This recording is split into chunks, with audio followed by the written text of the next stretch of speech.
Hi, everyone. This is Mary Kurek with Frontrunners Innovate, and welcome to another one of our Investor Series interviews. And we're talking today with Bobbi Bidochka. And Bobbi is in Montreal, Canada, and works in venture capital. She works with Tandem Launch, Inc., and she is a venture associate there. And she's also the founder of Imagine Ideation.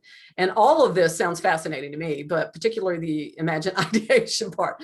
But welcome, Bobbi. Thank you for being with us today. And let's start with a little more of what you do now, but give us a little background, like how did you get here? How did you get into this space? Oh my gosh, that is a gigantically long story. Okay.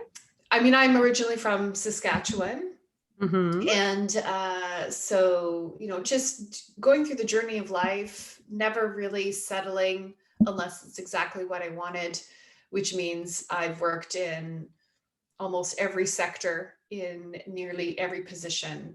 I've been to 8 universities and I've had over 40 jobs. I've moved over 40 times. I stopped counting at 40. You're an expert in moving. I am. That's why people are like, oh God, I've got to move my house. I'm like, that's easy. So really, I mean, I've done everything from, makeup and wardrobe in theater, film, television, to working for a finance company, to working in academia, and now I'm working in venture capital and startups. So I'm that kind of I pick up new knowledge very quickly, and it's more of like my attitude and my motivation and my hustle lets me step into pretty much any role, because that's when it boils down to it, you're either selling or executing, and I'm good on both. And so I just ended up at Tandem Launch very actually randomly. The CEO made a post on LinkedIn, and then we had a communication, and then bing bang boom, they call me their wild card, because I bring in a lot of different things that weren't quite sure, like, where is this going to go? So yeah, but it's been a really wonderful experience. They're a great company. They're a deep tech startup foundry. They're super unique. They create startups by decoupling the normal process. So we look for interesting inventions and IP from universities around the world. And then we also look for tech entrepreneurs from technical disciplines, and we match those together, put them with all the right resources, and build companies. And we've really flipped the script. We have about a 90% success rate of our startups. Fantastic. And my role there is also to help them do a little fundraising. Often these folks, the co-founders, are engineers and computer scientists background, and they're learning about the business, but in order to just help them out, I help them to fundraise as well. Fantastic. So can you paint me a picture of the type of deep tech that maybe you might be working with? You don't have to like give me client names or anything, but can you give me an idea of an example, basically? I mean, I'm happy to talk about any of our portfolio companies. I mean, they're definitely, they're public. Okay. So for example, Borneo is a fintech. You could even say it's a health tech. They're more of a secure tech type of company. So they have a technology that will allow businesses to still utilize a lot of their data, but in a way that doesn't compromise all of the new data privacy policies. And so that's, companies are pretty keen on that. We have another super cool tech, say from Edgehog. So they're a material science company.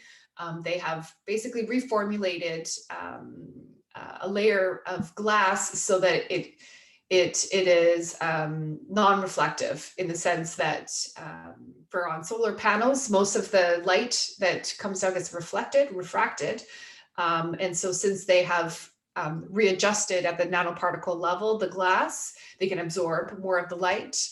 And so that's very interesting. We have another company called Aura Sound. They've basically they've taken graphene, which is a material, and redone some of the mechanics inside speakers to increase the amplification and increase the quality. And it's quite remarkable. They also have, so we have AI companies, we have RFID companies, we have Deepix is actually just about to spin out and they have a technology where, so your average person who has a company online, a marketplace or what have you. So if you think about IKEA, when you go to the IKEA website, all of their rooms are very staged, like incredibly beautiful with all of their products. So that's done digitally, and they have a team of experts to be able to create those images. That's not physically put together with a photographer. Those are digitally composed images. Wow. And Okay.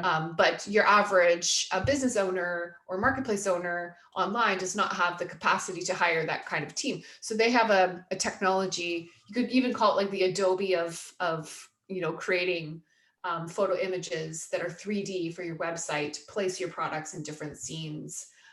It's really quite extraordinary. It's gonna, as soon as they get out, you will start seeing this. People will have the app and they'll be using on social media and Instagram and all of that kind of stuff.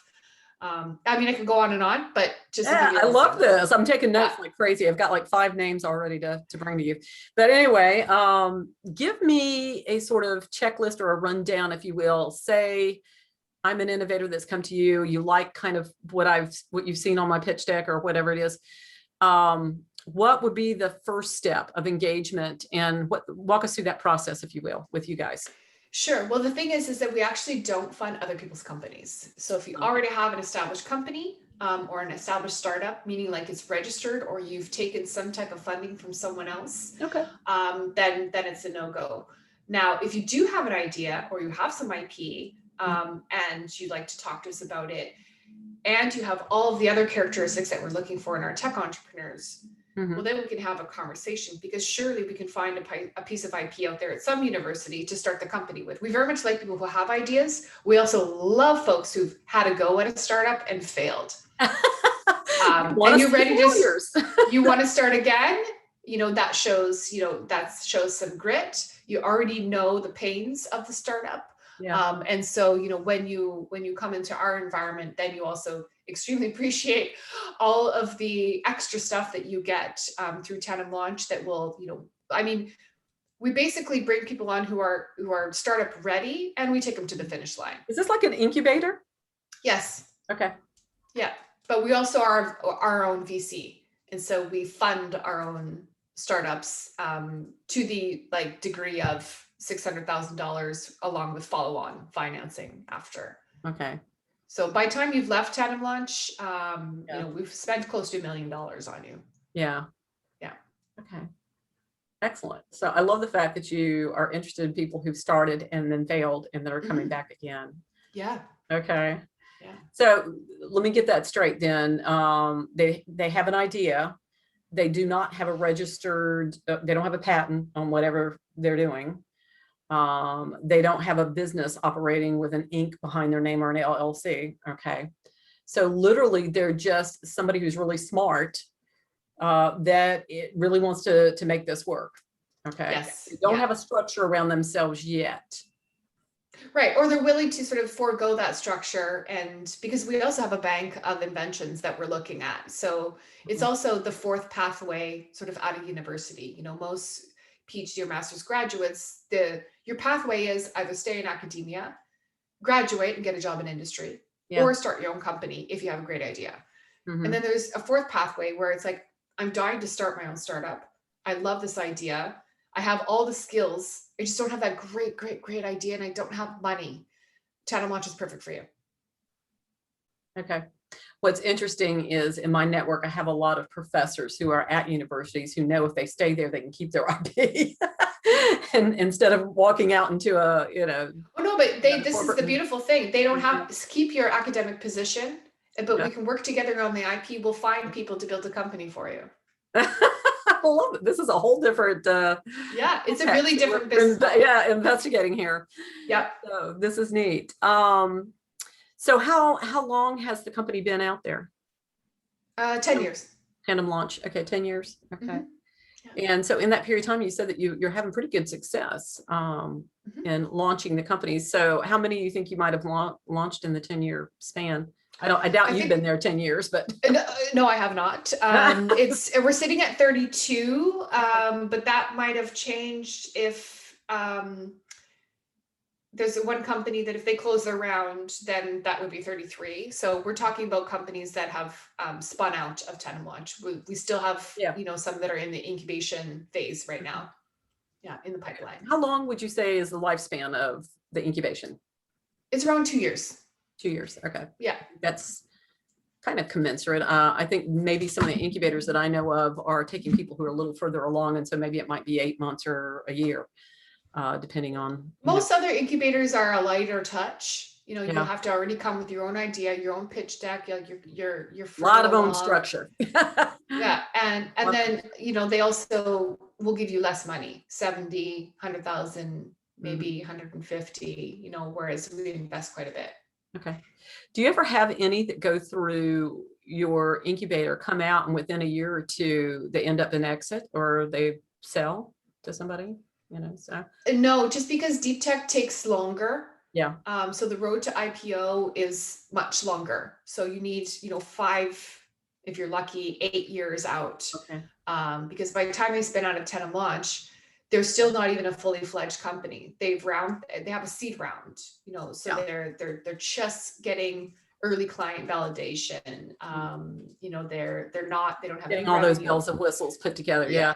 I think once in a blue moon, I hear of somebody who has such a great idea that once they go through just the basics of getting things started, somebody wants to swipe it. It does. It does happen. It does happen. It's just, it is very rare. Yeah. Statistically. Somebody's got to have some serious vision going on there. So talk to me about your other project. So let's get into that, and then we'll talk about your books. Sure. Yeah. So Imagine Ideation is the company that I started because I am an entrepreneur at heart, and I love ideas and I love pursuing them, and I also love helping other people pursue them.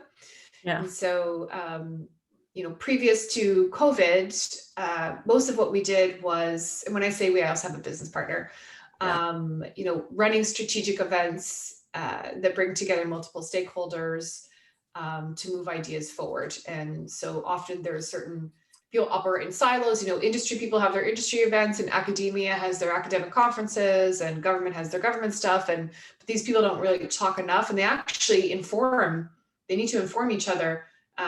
And so, oftentimes what we get hired to do is to bring together representatives and people from those different areas and structure the event so that with very specific intentional outcomes.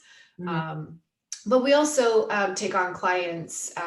They always have a social nature, impact nature. This is the type of folks we like to work with, who either you're a social enterprise or you're a charity or nonprofit, and you need some help to find some money, whether it be through grants or corporate sponsorship or a little bit of fundraising. So we'll help folks with that. And the idea is to get them, usually they're at, they can't afford to pay up front, which is why, we help them get money.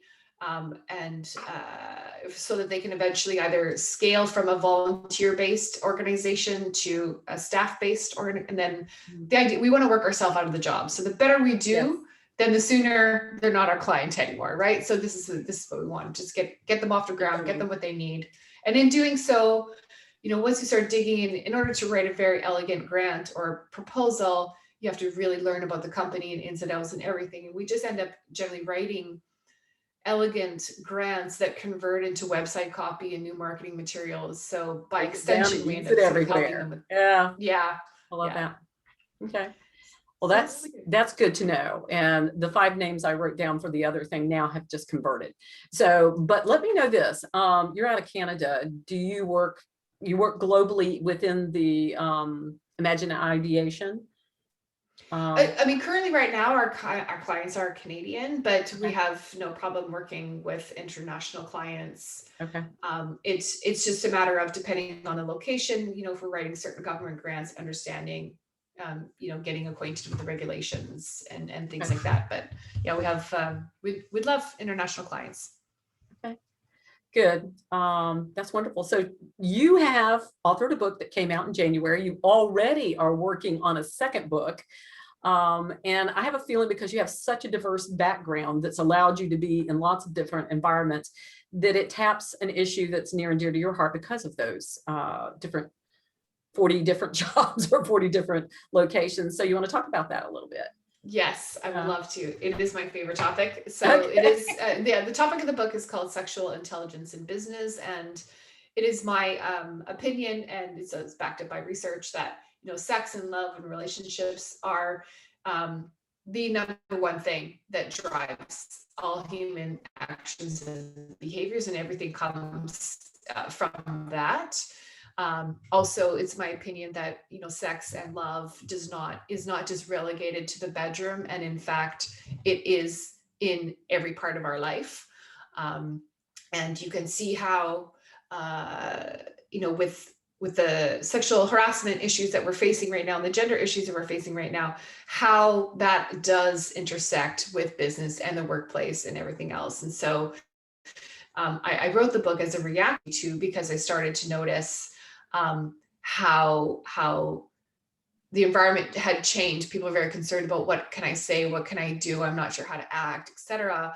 And in fact, there was some added barriers. Like, if there wasn't enough barriers for women's advancement, now there's these new barriers of we can't go for dinner because what will people think? What if somebody says something, and drinking and parties and all of that stuff, and flirting, and it just all became very somehow, some way, people came up with the idea that we just need to eliminate all sex, love, and relationships from the professional workplace. And it's just impossible. Like, statistically, people meet at work, like, in high numbers. At work, then they do over 50% of people have met a date or a partner at work or in business. And so it's a very important topic. And I think with the lack of sex education these days, and this whole false idea that sex is taboo, belongs into the bedroom, only in the bedroom, is the sexual harassment is a manifestation and a result of that, not people being not comfortable with their sexual use it. More importantly, I also believe that sexual energy that you do generate can actually help you in your business and help you in your life. It gives you more gas in the tank. And so there's a couple of chapters in my book where I describe how you can utilize that for the benefit of your business and yourself. If you're familiar with a flow state, it's a sort of altered state of mind that a lot of top athletes and people like that get into this state of mind where you're more productive, you are more creative. It's an altered state of mind that really, like, 10x's your productivity and creativity, and sex is a trigger for that. And so, this is an area which I think is underexplored and underestimated. But also in the book, I give like a brief history of sort of where we're at with the sexual and feminist revolutions. I talk about identity, especially men right now struggling with, if I'm not the breadwinner and I'm not the decision maker, well, who am I? Yeah. And where's my place in this world? There's a lot of men that are struggling with that. And I really don't like this man shaming thing that's going on either. The slut shaming, the man shaming. Like, we need to start, there's a holistic approach that needs to be taken, rather than separating, the things just for women and the things just for men. Like, we really need to work together on these solutions. So yeah, that's the stuff that I'm working on there. Wow. Okay. Excellent. You will send us the JPEG of the cover of that. Yes. Yeah, Okay. absolutely. We can put that up there. And if you have the Amazon link, we'd like that too. And we'll share that as well. So you said you were working already on some research for the second book. What will that be? What will that be about? Yes. Yep. The working title is The First Time, and I'm interviewing people about their early or first time sexual experiences, because people actually don't realize how much that informs your future approach to sex and relationships. And moreover, it actually finds it sort of seeps into the other areas of your life. And so I'm collecting these stories for several reasons. Number one is it's kind of something that's not talked about very often. People don't share those stories because they're often not fantastic. They're awkward, or they're weird, or something happened, and so sharing those stories and letting everybody know that there's a shared experience here, and that there's also something that we can learn from those stories, and then also the key is the analysis afterwards to show people, oh my God, I didn't realize. Now that, and this happens during the interviews, as I'm interviewing people and we're talking and I'm asking them the right questions, then they're like, wow, I can't believe where I'm at today and how much those experiences affected. I didn't think about it like that. They didn't realize because nobody asked them the questions. So that's what's going on in the second book. Wow, busy girl, lots of hats that you're wearing. So you're creating impact in lots of different areas. So this is great. We look forward to catching up with you again and finding out how you're doing with all of this. But especially want to get deeper into Imagine Ideation and find out a little more about that as you move along, and seeing what kind of impact you're creating with that, because that's really fascinating. And we're all about impact here, so we appreciate that. Thank you, Bobbi. We appreciate the information. It's going to be useful to both the innovators that we work with and also the investors that we have pooled around us. And I can see some introductions coming your way. So thank you much. I appreciate it. Great, and everyone will have links to her book and links to all of her social and website and that sort of thing, everything that she provides to us. If you're seeing this on Frontrunners Innovate, I hope that you are, it will be below this interview that is embedded there. If you're seeing it on YouTube, go to Frontrunners Innovate and take a look, frontrunnersinnovate.com. And thank you again, Bobbi. We'll be keeping in touch. Pleasure.